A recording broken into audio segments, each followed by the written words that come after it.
Welcome to another edition of Unpluggered, our 8th episode, and big thank you to everyone for getting around episode 7, our first to top 1,000 listens, which is really encouraging for what we're putting together and hoping to build on through the 2020 season. Thanks to Nick and his team as well for organising some stickers for cars. So if you see the Unplugged stickers on cars, you can certainly jump on board and get some of those and help to spread the love for us as well. We are going to be joined very shortly by Steve Lennie, the Pro Scout within the St Kilda recruiting department, looking at current AFL players. So obviously that was a very busy period for the Saints with 5 trades coming in. But there is a lot to talk about. We'll go through the fixture a little bit later on with our season starting against North Melbourne on a Sunday afternoon at 1:10. Probably strange timing for that fixture, but good to get a Melbourne game first up in any case. We'll also take a look at the AFLW fixture, which came out this week as well, with 4 home games at Moorabbin for the girls. And of course, St Kilda will return to Moorabbin as well on the 20th of February with a clash against Hawthorn in the pre-season comp, which I think is the Marsh Community Shield. So we'll talk about that a little bit later on as well. But a very productive trade period. So incoming 5, outgoing 3. We then lose Jack Nunes in the aftermath of that. And we'll also talk a little bit about Paddy McCartan and the sad situation around him, but at the same time also encouraging. I think for anyone that heard the interview, it's probably a little bit better news than it was, even if the story itself was harrowing to hear. Darren Parkin is my name. Nick Splitter and Aaron McGrath are the co-hosts. Nick, welcome. And it was a busy trade period, but we got all the other fish we were after. Yeah, thanks, mate. Very happy with the outcome of the trade period. I think we were all a bit concerned that we had this kind of bonanza of players that were nominating us, and all of a sudden we're a destination club, and we didn't know how we were going to pull it all off. But credit to James Gallagher and Simon Lethlean and Steve, as we'll chat to a little bit later on, for getting it done. They did everything that had to be done, and they got the guys through the door and across the line. So really good job. You mentioned the round 1 game against North. That's kind of the St Kilda slot of the last couple of years, isn't it? The Sunday afternoon game. 1 o'clock start or so, but it's going to be an exciting season. Yeah, just looking at that fixture, I think the 2 games on the Saturday night are GWS Geelong and Gold Coast Port. Now, I know we probably couldn't have 2 Etihad games on the same day with Essendon playing Freo, but I'm sure they could have done something to put one of those interstate games on the Sunday. I know it's not the VFL, so people will sort of say that, but just to get another game in Melbourne on the Saturday would have made sense. But HG, I think as Nick was saying, getting all of those targets when it got to about 7 o'clock on deadline day with half an hour to go and there were still 3 trades left for us to do, it was a little bit nervous. A little bit, but can 2020 start now? That trade period, I mean, we haven't seen one like that before. Malcolm Blight. Probably 2000 a bit last time, yeah. I mean, and how much did that bring everyone back to the club when that happened as well? Yeah. I mean, pretty much started that year with a new coach, which we're basically doing again this year as well. But just to be able to get all those players nominated, be able to get them all in through the door. Yes, we lose a couple, but that's progress. That's what we've got to do. But our list has improved. Yeah, I don't mind that. I mean, the players going out, I mean, Jack Stevens and Josh Bruce are 2 that stand out. I mean, Blake Acres, you always had in the back of your head that Acres might burst on one day, but how long do you wait for that? And he may go and do that in Perth with Fremantle, but it's been a tease, I guess, in that sense. Jack Nunes has probably struggled for his best footy for a couple of years. Was a good soldier and certainly not one that you want to see walk out. Josh Bruce, you miss, but you got to give a bit, I guess, to get something. And Jack Stephen was a champion of the club who unfortunately went through circumstances that many had to leave. But I think St Kilda had to spice things up a little bit. If you take out 2018 when they only won 4 games, they've had a 3-year period where they've effectively finished in the middle of the table. So they've been a competitive side, but you got to find a way to shake things up and be a bit better than that. Yeah, I think we all kind of get used to the players on our list, and they all become favourites and they all become part of the family. And we're sad to lose guys like Jack Stephen and Josh Bruce. They're kind of club favourites, and Josh Bruce, I think, especially from a culture perspective, is one of those guys that looks like he brings the group together, and the boys all seem to love him, and the fans love him, and that sort of stuff. But at the end of the day, footy is an evolving game, and the list has to evolve at the same time. And to be able to bring talent into the club, sometimes you've got to let talent out of the club. And Josh was one of those guys, and I don't think he'll be too upset given the deal that he's walking Yeah. into at the Dogs, and it's a pretty good environment over there, and he's obviously got a few familiar faces in, Meet Baines and those guys at the club already. Jack Stephen, obviously, 4-time best and fairest. You never want to see that type of player walk out of the club, but he's been a great player for us, and credit where credit's due. He served his time. He performed wonderfully well for us over a long period of time, and at this stage in his career and in his own personal life and stuff, he had to make a decision, and he did that, and all credit to him, and I wish him the best of luck, except against us.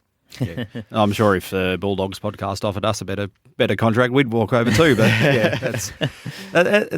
it's not becoming a bit more common now with the free agency coming in. It's still evolving, the free agency system that's come into the league. Looking at, we got the NFL on the TV behind us at the moment. It's a commonplace thing over there for players just to move, but over there they don't even get a choice. They're used like little pawns, basically. This team wants this player, okay, you can have this one for him. And that's basically it. Yeah, so it's going to become probably a bit more like that over the years to come. Yeah, I think fans as well, we're so passionate about our footy club, and we live for the footy club. We're lifelong fans, hardcore fans. Players are this is their job. It's their livelihood. You have to make the best decision for yourself as a person, as a family. Some of these guys are fathers. They've got young families. They want to be close to their family. It's not a passion project for them. This is their job and their livelihood, and they got to make the best decisions for themselves. But for us too, we support the club, and as harsh as it sounds, they're temporary custodians of the club. So you'll barrack for the club before they arrive, whilst they're there, and afterwards, and obviously you'll support them whilst they're at the club. But it's the nature of the industry, and referencing the American sport again, that with a lot of American sport, because of the changing, you get supporters that follow players around. So if you're a LeBron fan, you just go from club to club to club. It doesn't happen here. It's not like, I barrack for Tony Lockett, so now I barrack for Sydney or whatever it may be. It just doesn't quite work like that. At the same time, the teams could actually move the next day as well. So we're not going to have that here, which is another thing. And no player is bigger than the club at the end of the day. Yeah. In our sport and our sporting landscape, the club is the be-all and end-all. It's not that kind of egocentric, player-centric environment. And on Jack Stephen too, as a quirky one, 183 games for the Saints. Only one other player has left St Kilda on 183 games. Who was that? Tony Lockett. So, there you go. So Jack, look, he's in good company. Loved his words, obviously, when he left the club. And you could tell deep down, sort of reading people's body language, that he didn't want to leave St Kilda. That was obvious. But he felt he had to, and I think most of us sort of understand the reasons behind that and the challenges he faced. He wanted to move on 12 months ago. The club said, look, you're too valuable, and he was. And he demonstrated in the back half of the year with the match-winning performance against Freo what he could still achieve. And yes, he'll make Geelong better, and that grinds my gears a little bit, that they'll pick up someone that'll sort of help them. But look, if Jack gets a flag at Geelong, then that's not such a bad thing. Yeah, I think as pure footy fans, I think we'd all love to see Jack Stephen in full flight. He's great to watch. He's a great football player, and he plays the right way. And we like to watch him when he's playing well and he's happy and healthy. And good luck to him. But our decisions are about obviously trying to win our next flag, whenever that sort of happens to be. But I guess ticking them off, a few we knew were going to happen. Brad Hill we knew was going to happen, as much as there was a lot of sparring between both parties. But what do we make of that? Some would argue we paid a lot. We did. I don't think that's necessarily too much when you factor in everything that came back the other way. But yeah, he's the one that instantly has a really significant impact on the group. One of best and fairest just a couple of years ago. Yeah, I think the deal was done looking at what the full package of what we're getting in and getting out was. Yeah. And it sort of levelled itself out in the end, because we did some other deals we probably won by a little bit, and we won the Butler trade. For example. Trade. For sure. So the whole thing levelled out in the end when you look at it.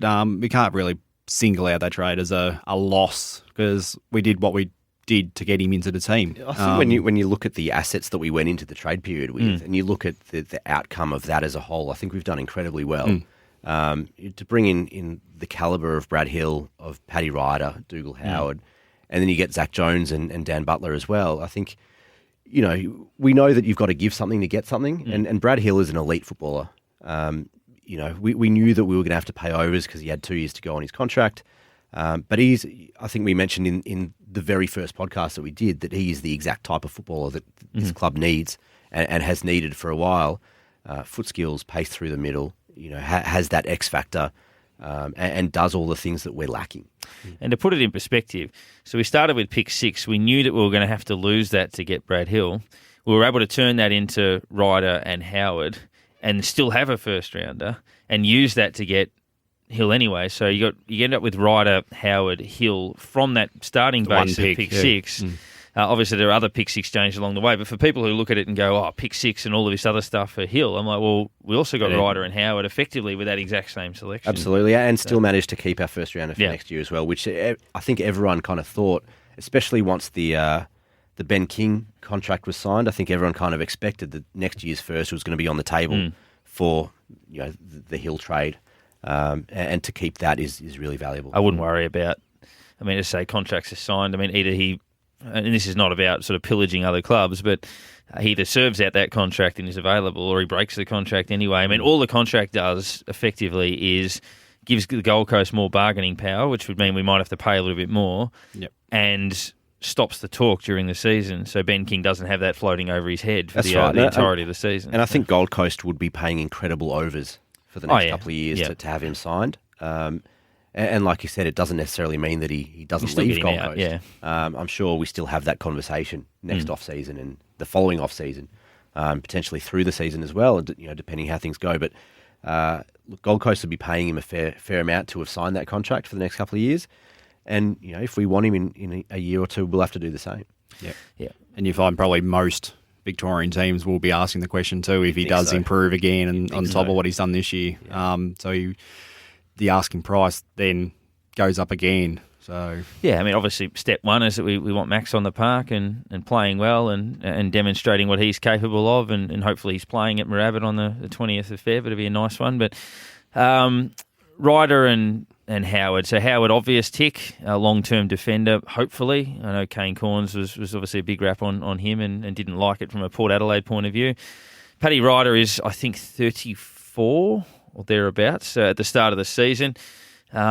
He said that he expects to play more forward, which is good because when he was at Port, he was frustrated that he wasn't number one ruck with Scott Lycett coming over. So my concern was, would he still be frustrated if Marshall's number one ruck here? But he said, look, Marshall's a future star.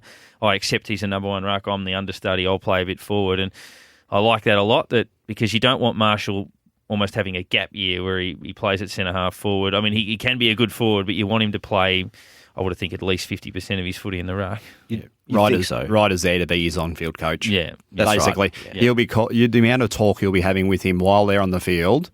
He will just be telling him where to go, where players are looking to be. Where he'll teach him the game. That's right. And I think we go back to that Port Adelaide game. Oh yeah. The soul destroyer. The tap to Robbie Two Gray. players on the field knew what was happening there. 100%. And I think that sort of stuff will be invaluable to Rowan Marshall. I think the one thing that kind of was not as big a part of his game this season as he broke out was his ruck work, his actual ruck craft and tap work.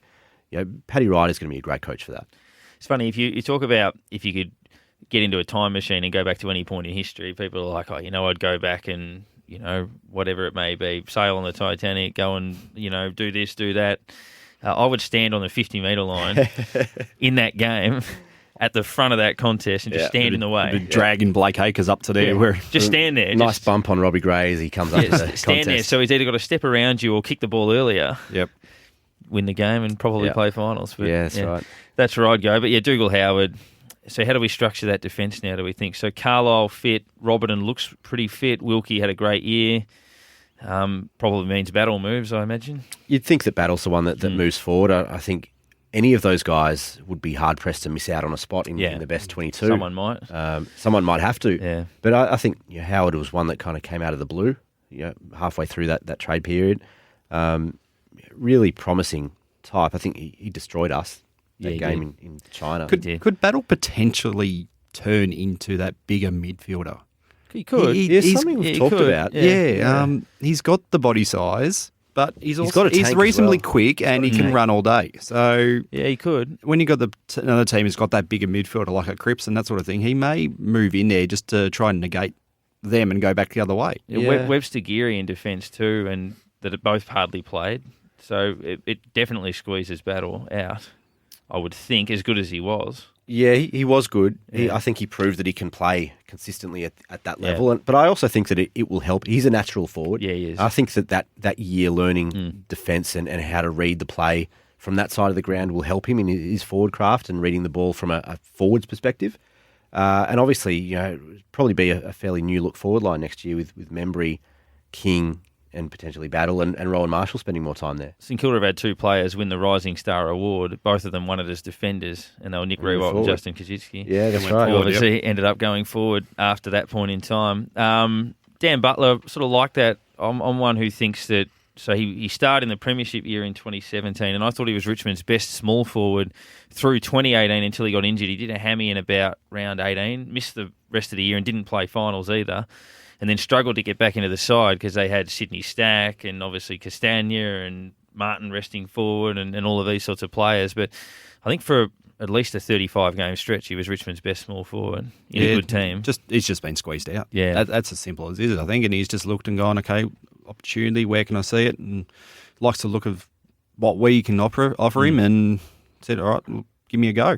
And I think he brings a different element to our forward line as well. We've got a couple of small forwards that are kind of quick and pacey around the goals and kind of know how to find the goals, but he gives a different element in terms of his toughness and his contest ability that guys like Loney and Parker potentially don't have as part of their games at this stage. And I think that he'll give us a bit of an extra edge, a bit of a kind of battle toughness in that forward pocket area that we haven't had for a while. And Zach Jones, the other one who brings that leg speed in. Experienced player, can sometimes be iffy with his use of the ball, and I think that comes from the speed. He often kicks the ball running too quick, but finds it. And if you look at his numbers, sort of track his numbers over the last couple of years, he's put 2 or 3 tidy seasons together and gets a fair bit of the pill and should enjoy under the lid, I would think. Yeah, you'd think he would like it playing at Marvel every week or every second week, but another guy who's really tough at the ball, at the man, and adds pace, which is something that we've sorely lacked over the last couple of years. Him and Hill on the wings is, I guess, a pretty dangerous proposition for opposition midfields. For once that we haven't had that. And I think by the sounds of it, he's happier being back in Melbourne too. I think everyone saw the post from his brother as soon as he got down here, all got picked by us, and I think just being down here may change him a little bit as well. And if we work on him, and as you're saying, that disposal that he struggles with, just take that last 2 steps, just steady it. Yeah. And there is a reasonable player there. There's a bit of that element of the childhood Saints fan coming back to the club, and it's a bit of that romantic story, I guess, which is always fun. We mentioned it that we bid farewell to Jack Stephen, club great, Blake Acres, Josh Bruce and Jack Nunes, who have all at various times have served the club well, particularly Josh Bruce, who's had a 50-goal season, and a couple of others along the way. Also some delistings, Bailey Rice, a father-son that unfortunately didn't work out. Brandon White, another one that was moved on from the list. Was there another, or was it just those 2, I think? Well, anyway, White, I was a bit surprised with, to be honest. I thought he was right on that cusp of being in the team, but obviously what we've done has sort of gone, well, now your spot might not be there. You feel like Robin had said, look, I'm no good, I can't be in the team. He would have been out and White would still be there. Robbie Young, the other one. Robbie Young, that's right. Yeah. But I guess even if Robbo didn't or doesn't come good, then I think there's still a whole lot of depth in that defensive unit now. And look, guys like Joyce, who's been on the list for a couple of years, and they signed to an extension during the year. Yeah. Obviously, in those smaller defensive positions, you got Geary and Wilkie and those guys, Savage. That Rice and White aren't going to get a game ahead of those guys, and for them to get a game, we'd have to be decimated. Yeah, that's right. Yeah, they're not players that are necessarily, and with all due respect, going to define us either way. And that's sort of the way I see Jack Nunes, where Jack Nunes was a good, solid citizen for us, but our success or failure in coming years is not going to be defined by his presence or absence. No, we've got too many players like that. It's a shame because he was a good, good, solid servant for us. And a couple of years ago, before he kind of became the whipping boy, I guess, of Saints fans a little bit, he looked like he could be a future leader. whether it was as a vice captaincy or within the leadership group or even a potential future 2016 he actually was. He looked like he was going to be a really important part of our club for a decade. And it is a shame to see that happen, but he has, I guess, fallen off a little bit in terms of his form and his value to the club on field. And he'll be at Carlton. Unfortunately, shopped around as a free agent, didn't get any offers, so now he's a delisted free agent, but compensation wouldn't have been that heavy. We're going to step inside the St Kilda recruiting team now. We've spoken about the deals, and Steve Lennie is a man who helps put all of those together and does a lot of the behind-the-scenes work that we don't see, so he's going to join us now. Dan, it went right down to the wire, but you're officially a Saint. How does it feel, mate? Yeah, pretty exciting. My heart was beating pretty fast towards the end of the trade period, but pretty stoked to be a Saint and really looking forward to it. Picture surface of you online over in Bali with the new colours on. Did you take that jumper over with you? Nah, one of the boys actually went to a market in Bali and picked it up for about $10, and was just waiting for the trade to go through, then chucked it on and got the photo. So pretty stoked. And what drew you to Moorabbin? It probably started with rats and gags. They were really good to me in my meetings with them, and I suppose it's a great part of Melbourne. The facilities here are unbelievable and a real young and exciting group, so looking forward to being a part of it. Well, it was a massive trade period for the Saints. 5 players in, 3 players out. Still more to play out over the journey as we get sort of closer to the draft. But we are delighted to have our first in-studio guest, Steve Lennie, the AFL Pro Scouter, looking at talent within the AFL system, so not so much the next generation draftees, but those that are looking to make the move and those that perhaps might be gettable. And it was a very fruitful and productive period for the Saints. Steve, thanks for jumping in and joining us. Pleasure, guys. Now, one that I'm sort of curious on, with the amount of players that have nominated St Kilda, so some we knew about for a while, Brad Hill, Zach Jones, some we didn't find out about until a little bit later on. How does that process work? I mean, we pick up the paper or jump on Twitter and Dougal Howard has nominated St Kilda. Now, I'm sure you don't get a phone call from Dougal Howard saying, I want to play for your club. Clearly, there'd be other steps along the way. So how does that come about that Dougal Howard is on the radar and then comes to notify?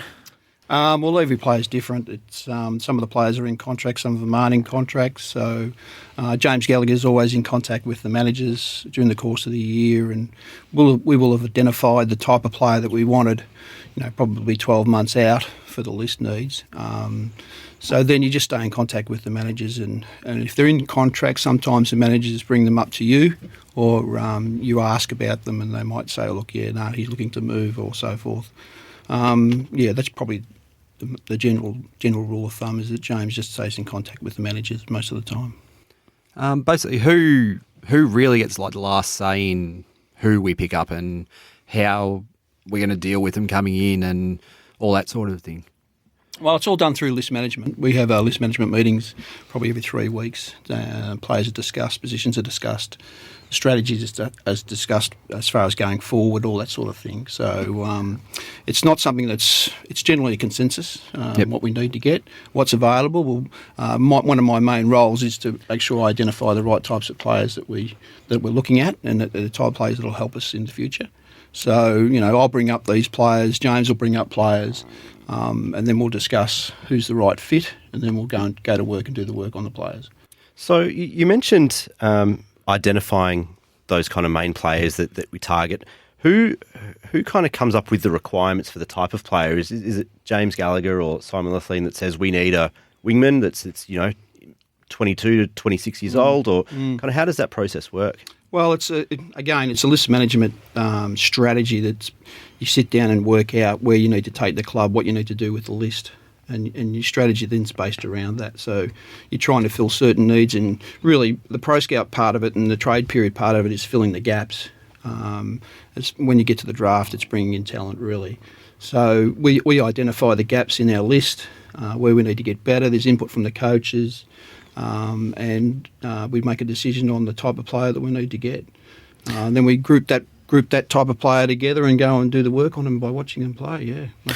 So we know contracts don't matter perhaps as much as they used to. I know contracts are contracts, but you've seen players move that might be sort of 2 or 3 years into a contract. When you're scouting players, is that now a case where you'd look at somebody, Brad Hill, for example, who had years to run on his contract, and in the past you would have thought, well, that's the type of player we need, but he's got years to run on his contract, so we wouldn't have even looked at that? Or is it a case of we need leg speed, and these are 6 or 7 guys that we think are gettable regardless of how long they might have left on a deal?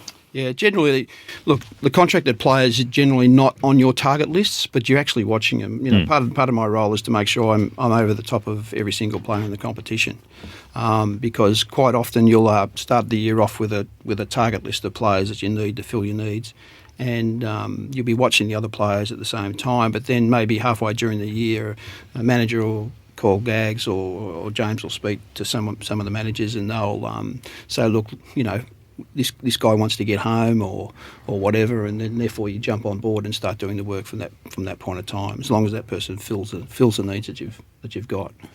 Yeah, so say a player does come up on the radar for the team and we're thinking about it, but along the lines of, say, Dougal Howard, he's not playing AFL at that time.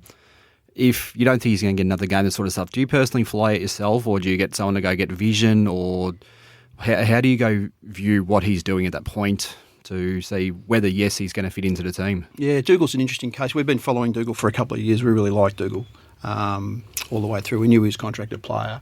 But he sort of fitted one of the needs that we had, which was a last line defender, another key defender. So he whilst he wasn't on the list, we've always liked what he did. Kept an eye on him, yep. Yeah, and kept an eye on him. It just so happened that towards the end of the year, they couldn't find a spot for him in their defensive side of their game, and they pushed him forward. And then from there, he went out of the side into the sandful, and we'd been following him through that whole period.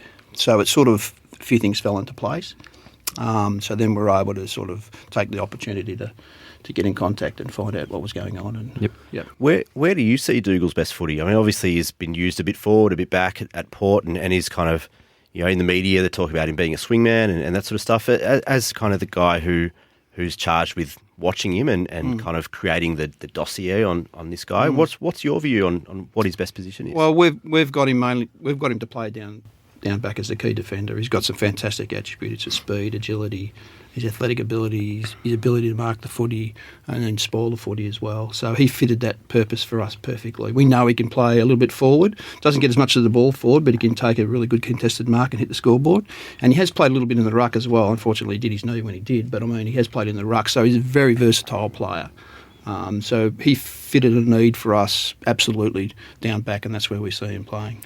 So when we see situations like McCartan stepping away from footy for a year, we know St Kilda have got Ryder in to sort of assist in a ruck forward role, and Max King we haven't seen play yet. But then Jack Nunes obviously exercises his rights to leave the club. Do you then sit down and go to work again and go, well, we've got this many delisted free agents that are mature recruits in the competition that might be able to serve that purpose, be it hypothetically, I don't know, a Connor Menadue or something like that, and then you go back to work again and think, well, we either go to the draft or we go and get someone mature. Yeah, absolutely. And we plan ahead for this sort of thing. We try and foresee that that's going to happen down the track and make sure we've got players covered to fill those roles if we need to go and get them. Now, the trade period itself, when you yourself, do you head into Etihad when they have it, at Marvel, when they have it there and get into the rooms and everything? I mean, from the outside, we see the first week and a bit's not much sounds like it's happening, but how busy is that period really? Well, from my point of view, from my role, it's not that busy for me. All my work's already done, evaluating players and so forth. For James Gallagher and for Simon Lethlean, it's a huge period of the time for them. They're very busy because they're actually contacting other clubs even prior to the trade week and then during trade week trying to get things done. So for them, it's really a really busy time. Yeah, would they, in case a name does quickly come up out of nowhere, they'll sort of get onto you and ask things? Yeah, they will, but generally that doesn't happen because you've already spoken to all the clubs and you've spoken to all the managers, so you know going into trade week who's going to be available. Very rarely do you get someone get thrown up at late notice, to be honest. We might take a step back and I mean, as the guy that's kind of charged with our pro recruiting in that regard, maybe give our listeners a bit of a background check on your history and where you've come from. And I guess a lot of fans probably never have heard your name. So why don't you give us a bit of a history on where you've come from and what you've been doing kind of since you got into footy? Yeah, well, I played some under-19 and reserve footy at the VFL level, and then I played football out in the eastern suburbs for East Burwood until I was about 25, 26, and my knees gave away, so then I gave it away. And then I got into some coaching, and I coached Wandon for 3 years up at the Yarra Valley Mountain District. I coached Mitcham and East Burwood in the Eastern League. From there, I went to Coburg as an assistant to Alan Richardson in the VFL, did the forwards and a bit of opposition stuff there, and then followed him to the Bulldogs, where I again did a bit of opposition, and I had a match day role in the box, working with Peter Road and Rocket Eade. So they were part-time roles, and from there I went to Collingwood and did a couple of years in recruiting, mainly doing the state league stuff for Collingwood in a couple of years. And what happens is along the way you meet all the coaches and you get a bit of a network going, and I was lucky enough to have Chris Bond give me a call when I was at Collingwood, I think in 2009, and asked me to do the opposition over at Fremantle for full-time role for... I've been there I was there for 8 years, I suppose, full-time. Yeah, right. And then the last year and a quarter, 3 quarters, I've been at St Kilda. I started in March, 2 years ago, yeah. So a couple of off-track questions. What's Rocket like in the box? And secondly, what's it like working with Ross Lyon? You hear that he's a bit of a hard taskmaster. Yeah, Ross is a hard taskmaster, but I mean, it does make you better. He's someone who he strives for excellence, and if you're working for him, you've got to do the same. I really learned a hell of a lot from Ross in the period of time I was working for him. I probably learnt more in footy from him than anybody else, and I really enjoyed my time working for Ross. Rocket, as far as the box goes, yeah, 2 different people, Rocket. He's a fantastic bloke outside the box, inside the box. And I used to sit next to him doing the board in the box, so, he used to cop the sprays all the time. But he sort of ran out a little bit towards the end. There's a few famous sound bites from Rocket in the box. Yeah, but it's always fun. But outside of the box, he's completely different. Yeah, we've heard him dispute that, but we've heard his players suggest that had to have been him based on that. In terms of your analytics, I mean, I think the best judge is generally the eye, but how much do you use data and things like that? Would you be someone where if you're looking at a play, you get a full rundown of numbers and GPS and all of that sort of stuff, or is it just simply a case of I watch his one-on-one work, I do this, and I think he's the right fit for us? Yeah, it's a mixture of all. I use a lot of data. Then I go and watch live, and then I'll go back and watch the vision again. So yeah, it's a bit of everything for me. I like the data. I think the data steers you in the right direction, and then it's a matter of going and ticking the boxes and looking live, and then just going and having a look again. And as far as the vision goes, so we use all of those areas. Does it ever come into conflict where it's the numbers are telling you that a player might not be up to it, for example, but your eyes telling you, look, there's something there that I really rate in this particular player, and sometimes you're in conflict saying, well, everyone's saying one thing, but what I'm seeing with my own eyes is suggesting that maybe we take a punt? Yeah, I think the data doesn't lie, so it's more the other way around. I think the data will take you to where you want to go, and then you have a look with your eye, and you either tick it off or you say, no, I don't agree with that.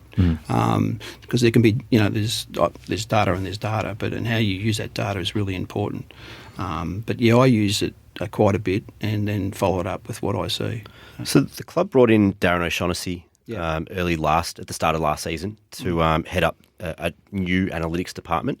How closely do you guys work with him and his team in terms of your recruiting roles? Yeah, very closely. Yeah, Darren does a lot of work for the recruiting side of things as well as the game day analytical work he does. We have rating systems for every player in the competition and grading systems. And Darren's helped build all of that for us and put his expertise into that. So we think we've got a pretty good system now where we can save a lot of time. We can get the right results from players spat out as far as data goes. How much have the new facilities been used as a bit of a lure for some players? Because I've heard it's, in comparison to most teams in the league now, we're sort of moved ahead of most of them. And we've still got more development coming up as well with the new Law stand coming in, and it's just going to be a central hub there for players to use when they want, and has it been really pushed on any players much? Or It hasn't really been pushed on, but I think it's significant moving back into Moorabbin and being near the Bay Area. It's something that you can really sell to players if you're trying to get to the club, and the new facility is certainly something you can sell to them as well. It makes it a lot easier. Yep. But then on top of that, you still got to do the work and present the right way to the player, and in order to get them to want to come over and play. But it certainly has helped. Yep. We look this season, and of course, as you say, it is home, but so St Kilda brings in some ruck depth in Ryder, a small forward in Butler, a bit of pace in Jones, and clearly Brad Hill and a key position defender. So in terms of the boxes you wanted to tick, have you ticked all of them, or are there still areas where, I mean, I know it's constant improvement, but did you come in with a plan and effectively nail all parts of the puzzle? Yeah, we were happy with what we did. We're sort of... We've got to be a little bit patient. It's not going to happen overnight. We've got to change quite a few areas. We're certainly a list that needs to get better at the top end. And it's a clear indicator for success that the clubs with the top end talent are the ones that are being successful. So we've chipped away at that. We needed to address some midfield run and speed and talent, and we've certainly done that with Brad Hill and Zach Jones. We needed also to add more run connection from our forward line to our midfield, and Dan Butler will give us that. Everybody knows about the Paddy Ryder one. It's going to help. It's going to help Rowan. It's going to certainly help him. So we needed to bring in someone that we could use like that with Paddy.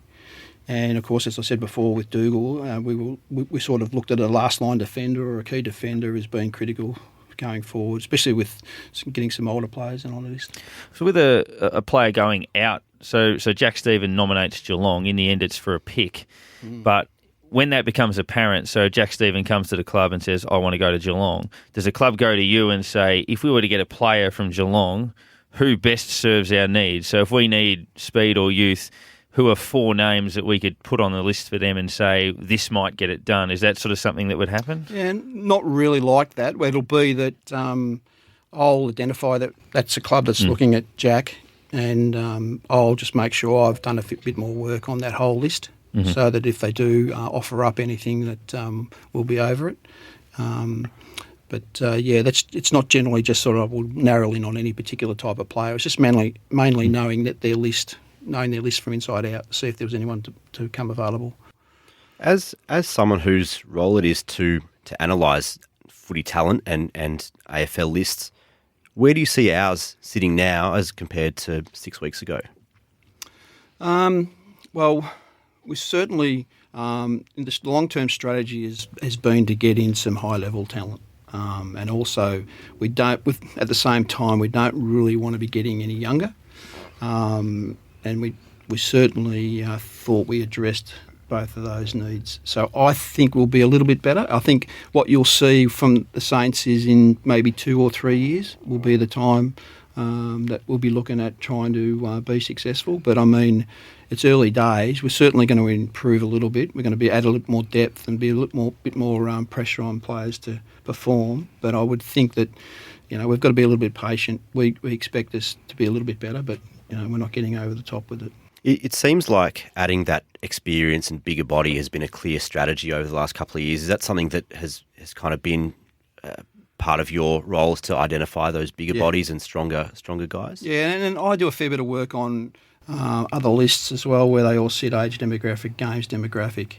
I like to look at the best 25 in each club and see where they sit with that. And we're clearly in the bottom 3 for age and games. Yeah. So it's an area we really need to get better at. So bringing in those more mature guys certainly helps. Even the last year in the draft, we brought a few more mature age players in Hind and Parker and so forth. So we're trying to get that up a little bit, but at the same time not get caught out with too many players that are just role players within the club. We want to get high-end talent into the club at the same time. So is Ben King, is his name still, I know he signed a contract, but as we said, it doesn't mean as much anymore. Does he still have an underline, a circle or an asterisk next to his name thinking that he'll be public target number 1? Look, I would think, Ben's playing some really good footy up there. You can see him developing into a really good player, and if he's going to be coming out of contract and he's a Victorian, he'll certainly be on our radar as well as probably 2 or 3 other clubs as well. So we'll certainly be doing the work and following him. What is the day-to-day, I guess, boring things of your job look like? I mean, is it as simple as just watching tape and watching footy? Yeah, pretty much. Yeah. Yeah, during the week it is. It's just watching tape, looking at numbers. A lot of work as far as travel and organising travel and so forth. If you're going interstate, we have 2 or 3 part-timers that we use in all areas of our recruiting, so it's organising those guys as well.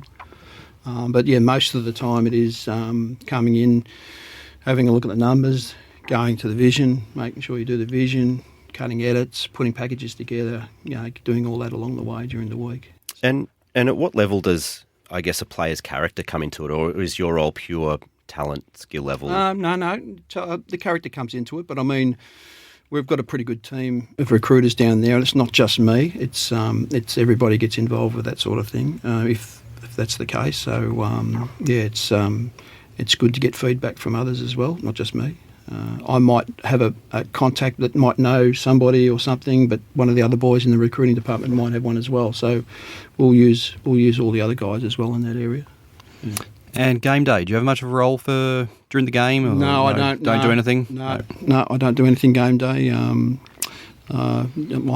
basically at probably other grounds at the same time as we're playing anyway, looking at other players, and most of the time, yeah. Occasionally we try and get our recruiters through the Saints games so that they get a feel for the list a bit better. I'm the same. Every now and then you watch a Saints game just to see what you think we need and get a better range on what type of player you might need to get into the club as well.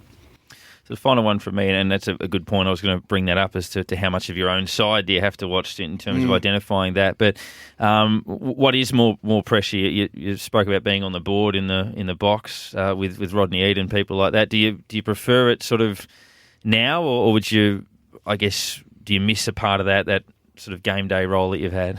Yeah, you do miss it. You do miss the game day role, but I mean, it's.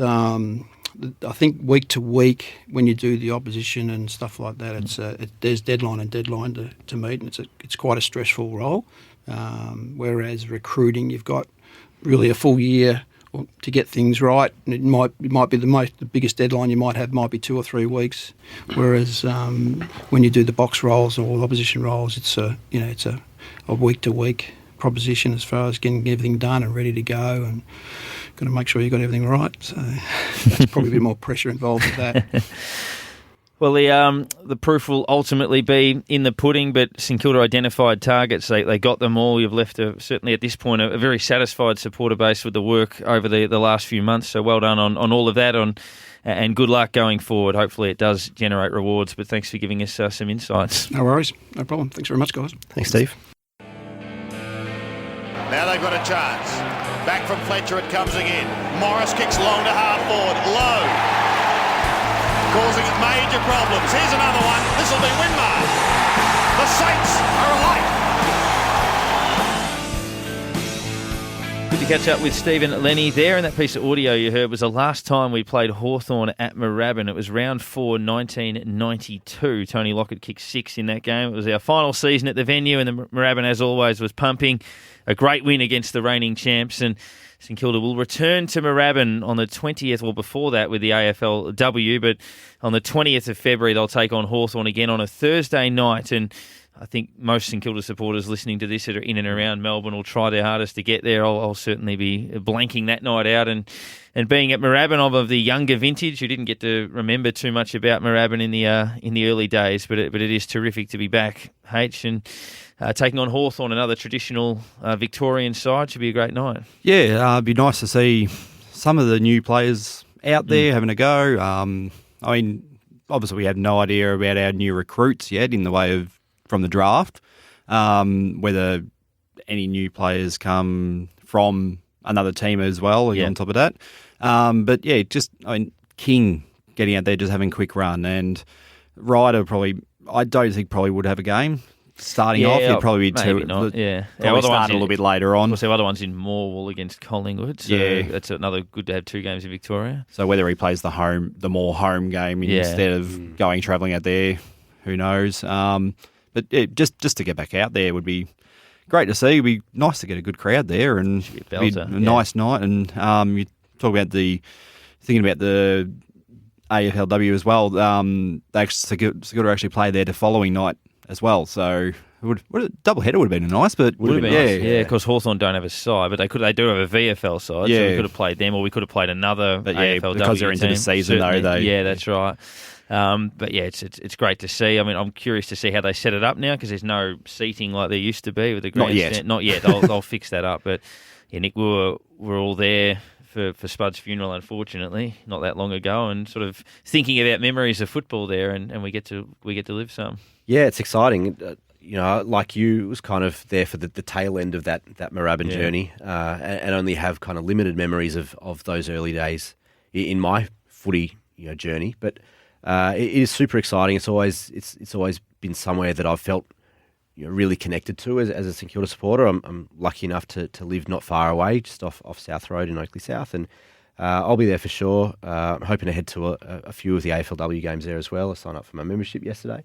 AFLW, so get around the girls if you can. For sure, absolutely. And still free entry for a lot of that. There are some paid games in the AFLW at some of the more boutique stadiums, which we'll talk about, Moorabbin being one of those. But great result. So counting the AFLW girls, there'll be at least 5 games at Moorabbin across the February-March period. Hopefully they play finals in the AFLW and get another one along the way. But so Hawthorn in the JLT in the Marsh Community Shield, I think it is, and then which is funny because I thought the one-day comp was legitimately named after the Marsh family. I genuinely believe that was the case. Which one? Which Marsh? Well, Jeff, maybe, I don't know. Or Rod, they love Mitch, you're Rod, but I just all of them. I heard Marsh Cup, and I'm like, oh yeah, they're paying homage to the cricketing family. Then I saw it in the pre-season as well, and I'm like, what, Jonathan Marsh? I don't know what did they actually do. I haven't. No.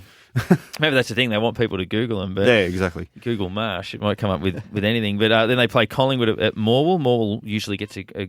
I was at Morwell for my football club's grand final in the earlier part of the year. It is a good venue to watch football. So that's another one to go to against Collingwood. And then round 1, North Melbourne. We know that. Gold Coast in Darwin and the China trip. And it looks like, talking to Steve off air, that they might be back-to-back again. Yep. Yes, tough run. Tough run. And a disclaimer, so we recorded this on a Tuesday. Fixture will be out within a couple of days of recording this. So. Yeah, so basically that's all we know. So, I mean, it kind of worked okay this year with the China trip, then Townsville. We're kind of acclimatised for Townsville, I think. Yeah, and we got away with it. So. Yeah, well, we sort of outlasted them in the end, I guess, and came home a bit stronger. But, I mean, China obviously beat us up a little bit. Half the team's sick, but then got the week off and came back and played a reasonable. You think game. we'd be better for the run this year? Yeah, next year I should say. But we'll having learn done it once learn from it this year. It seems the China thing was just good old fashioned bad luck. Like they did all the right reconnaissance on the restaurants and they got sick on the flight. I think from a bug that was in the plane. So that's certainly Blake Acres got sick over there. So I mean they did everything right. It just. Does Lindsay Fox have his own plane, does he? Well, yeah, surely we could charter one. Andrew Bassett maybe could sort of put the hand in the pocket and find a way through for us. But yeah, so it looks like that'll happen. Hearing some whispers that we haven't been looked after too well in terms of interstate fixtures, that there might be quite a few of those. Don't think we go to Tassie again. Heard whispers of maybe Canberra, but that would be GWS, you'd think. I'd hope for Brisbane St Kilda fans that there's a game there. It's been way too long. No game in Brisbane. I mean, they're going to be hard to beat wherever we play them, you'd think. But we haven't been to the Gabba for, I think, 2014 or 15 would have been the last time. And as long as we don't have to go to... I could accept going to Adelaide twice, as long as we don't have to go to Perth twice. And if we do have to go to Perth once, if it could be Freo rather than West Coast, that would be nice. Yeah, I don't know how much pull we have with head office to make that happen. No.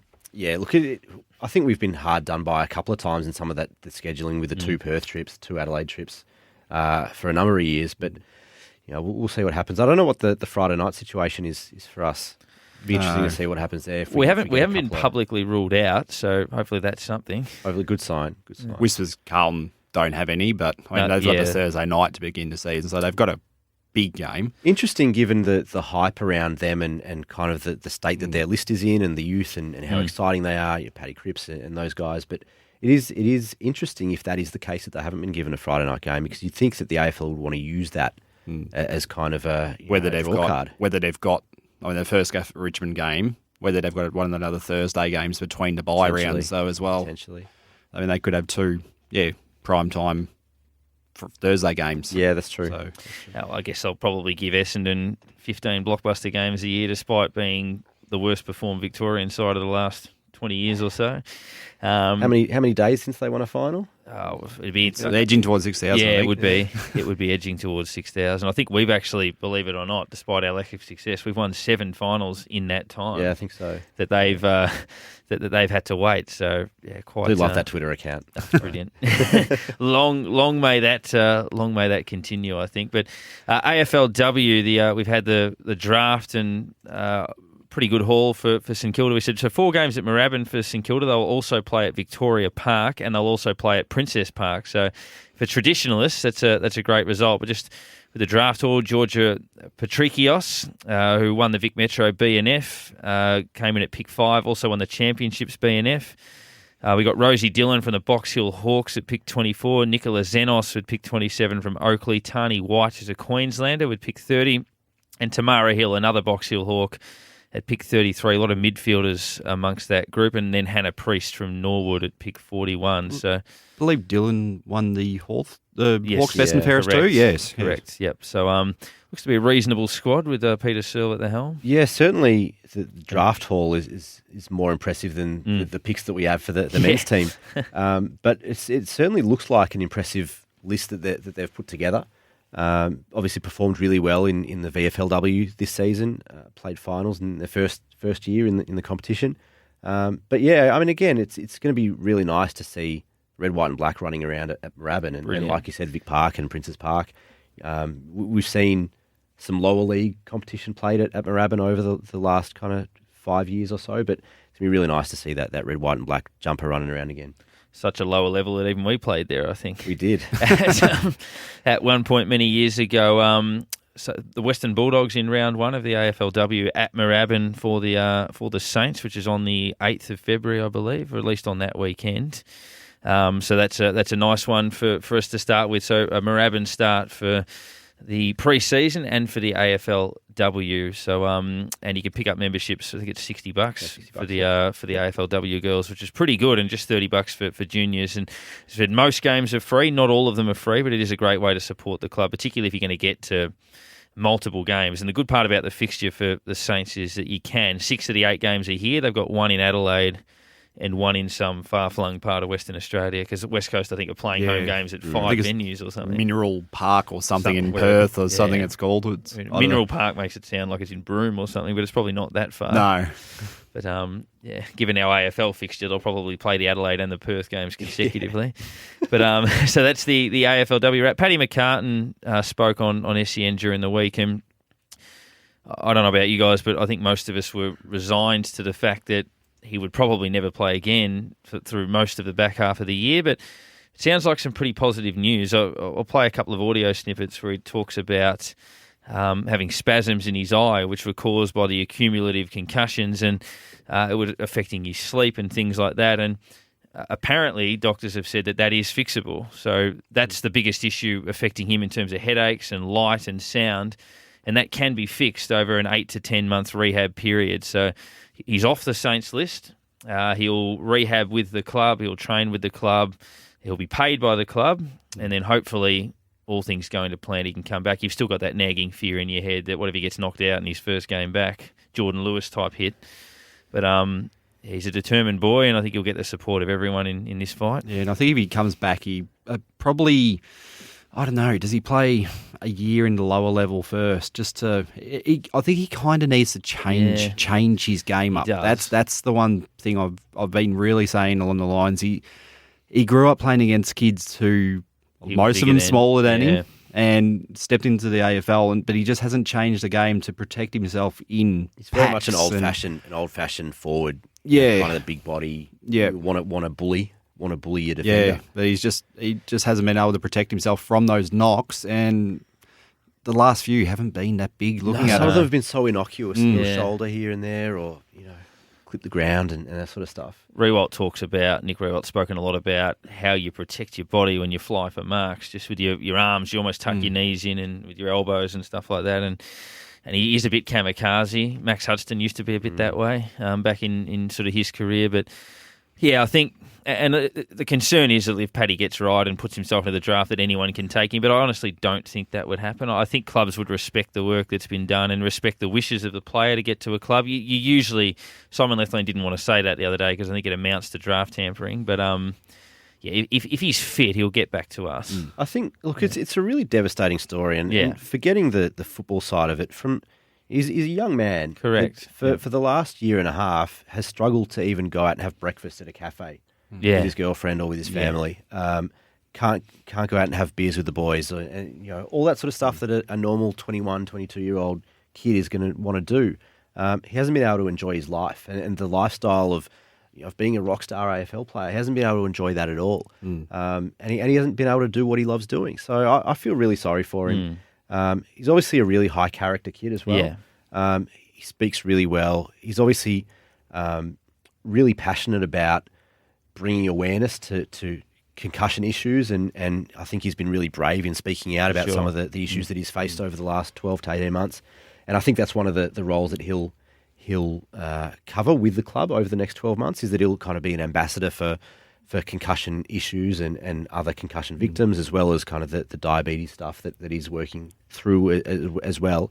But I think he's a really high character person, and you'd be loath to lose him completely. I think given what he's done with the club and what the club's done with him, to lose him completely from the system would be a shame. Yeah, but just thinking along the lines of draft and the lower level, do we send him to Sandringham and then utilise the mid-season draft? Interesting. It'd be interesting. I'm sure these are all ideas that they bounced around, but it was pleasing to hear, and I'll play those two grabs of Paddy McCartan now. One about obviously the circumstance he faced, and secondly, what the future might hold for him and his desire to play for St Kilda. I think there was a lot of times there where I was sort of like, stuff this. I don't really know if I can't go through this again. Like if I go through this again, I'll be in a bit of strife because it's been so difficult. But I think when I went in there on Friday and they sort of gave me the confidence that they think it can correct itself, but it's just going to take a lot of time, which is fine. Like that's all good. But firstly, that I can get back to like quality of life that I had before is the best part. But then potentially on top of that I can get back and play footy is also awesome. And I think I sort of said to Lewis and a few people over the last week or so that, when it's all done and hopefully I'm getting back and starting pre-season this time next year, best case scenario, which would be awesome. I've missed 2 years of footy, which is a lot, but obviously I don't lose what I had before, and I think potentially I could get that on the back end. So I might be able to go a couple of extra years at the end where, I might have just been the norm if I played the whole way through. So I think I'm just trying to look at it positively. Lethers, the docs, the coaches, Tony Brown, our welfare guy, they haven't been through anything like this before either. So they're sort of learning on the fly a bit too, and they've been fantastic. So as I said before, I'll sort of work out what this rehabilitation with the Epworth looks like, and then hopefully with some of that stuff I can tie it into being at the club, seeing the boys, because I love the boys, and sort of hanging around, and then all going to plan, I sort of fix myself up, get myself right, and then can potentially get back on the list. And I guess it works out for the club too. Like they get a bit of relief in the salary cap. In the end, it's worked out what's best for me too. So I think everyone's a winner, I guess. And then, hopefully it just works out that all this is sorted, and I can come back and just keep playing with the Saints. Paddy McCartan. I guess they're the options. And he said that he walked into the meeting last Friday, having got back from Bali, completely accepting the fact that they were going to tell him his career was finished. They told him it wasn't, and that obviously creates all sorts of possibilities. But we certainly wish him the best. Number one draft pick, that doesn't matter so much. He's shown quite a few signs over the journey that he can make it, but he's certainly made of good character, and you want to keep people like that around your footy club, that's for sure. So all the best to Paddy, who will technically be a part of the St Kilda system over the journey. Draft is next, but anything else we want to finish on? We've got a few weeks. We don't have a strong draft hand, but a few delisted free agents floating around. Yeah, I think also we've kind of spoken about the unfortunate aspect of footy and health with Paddy, but I think we'd be remiss not to mention the possibility of having a full-strength Dylan Robertson back at the footy club and doing what he does best. And he's a super important player for our defensive unit, but also from a leadership perspective. You know, he plays footy the right way. He knows how to lead the group. The players, the boys love him and they respect him and the way he goes about it.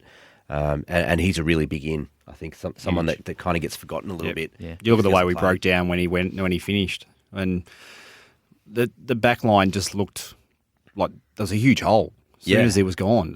You could see it straight away. And you're thinking, that's right. And we got incredibly lucky bringing a guy like Cal Wilkie who was able to slot straight in that role. But the ability to have both of those guys on the field and kind of running alternate roles on halfback flanks and being the loose man up or third man up at a contest and it's a really important role for us and I think Dylan is a really important player for us. Wilkie got a full year in, so he's only going to improve as well. But just a fit list. Yeah, that would be one of the best things we could possibly have. The holes we had last year, the players we were missing, just to go into a season without any injuries that are going to keep someone out for a full or half a season or require a surgery, or it'd be just nice to start clean. I reckon that's the one thing that Brett Radden would have on his Christmas wish list. Absolutely. Have everyone fit and firing coming into the pre-season. Yep, so the medical staff, Walsh & Co, have got a fair bit of work to do. That'll do us for this week. You can get in contact with us as well at Unpluggered on Twitter, Unpluggered Podcast on Facebook, is that right? Yep. And Unpluggered Podcast on Instagram, I think, as well. And, of course, you can email us unplugged@gmail.com and keep an eye out for those stickers as well. We've got plenty of our previous episodes. If you missed chats with Spider Everett, Adam Schneider, Stephen Milne, Grant Thomas, Lee Montagna, Jaron Geary, they're all floating around in there up on the podcast channel, so you can search all of that. Also Spotify and iTunes and Apple and all of that sort of stuff. So give us some support and look out for the stickers driving around Melbourne as well. We'll finish with the farewell words of Jack Stephen as he departed the club for Geelong after 183 mostly great games with the club. G'day Saints fans, Jack Stephen here. Just wanted to say thanks for all the support over the years that I've been here. I've had a great time. You're an unbelievable supporter group, and I'm going to miss you all. But I think it's come for the time for me to head back home and look after myself and my family. So just wanted to say thank you, and it's been a great ride, and I've really enjoyed it. And it's not like a nasty leave or anything. I still love the club, and all the best for the future. And just also like to say, if anyone's feeling down, just speak up. That's the best way to do it. Cheers.